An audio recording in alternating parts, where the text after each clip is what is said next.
ప్రస్తుతం చెన్నైలో జరుగుతున్న ఇండియా, బంగ్లాదేశ్ టెస్టు మ్యాచ్లో టీమిండియా భారీ ఆధిక్యంతో కొనసాగుతోంది. రెండవ రోజు ఆట ముగిసే సమయానికి భారత్ 81 పరుగులకు 3 వికెట్లు నష్టపోయింది. ఈ నేపథ్యంలో రిషబ్ పంత్, గిల్ మూడో రోజు ఆటను కొనసాగించారు. మూడో రోజు మొదటి సెషన్లో ఎలాంటి వికెట్లు కోల్పోకుండా 376 పరుగులకు టీమిండియా స్కోర్ బోర్డును చేర్చారు.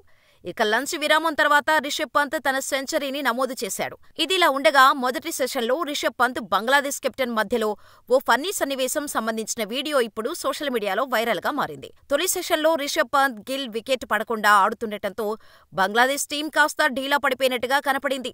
అయితే ఈ సమయంలో రిషబ్ పంత్ కాస్త సరదాగా బంగ్లాదేశ్ టీం ఫీల్డింగ్లో మార్పులు చేయాలంటూ సూచించాడు. ఈ క్రమంలో బంగ్లాదేశ్ కెప్టెన్ శాంటోని పిలిచి లెగ్ సైడ్లో ఒక ఫీల్డర్ను పెట్టాలంటూ అతనికి సూచించాడు. బాల్ని ఎదుర్కోటానికి బంగ్లాదేశ్ కెప్టెన్ వైపు తిరిగి హే, అక్కడ పూర్తిగా ఖాళీగా ఉన్న లెగ్ సైడ్ ఇన్నర్ సర్కిల్లో ఫీల్డర్ ఉంచాలంటూ సరదాగా తెలియచేశాడు. ఆ సమయంలో ఇక్కడ ఎక్కువ గ్యాప్ ఉందని చూపిస్తూ తెలిపారు. దీంతో స్టేడియంలో ఉన్న అభిమానులు పెద్ద ఎత్తున కేరింతలతో రెచ్చిపోయారు.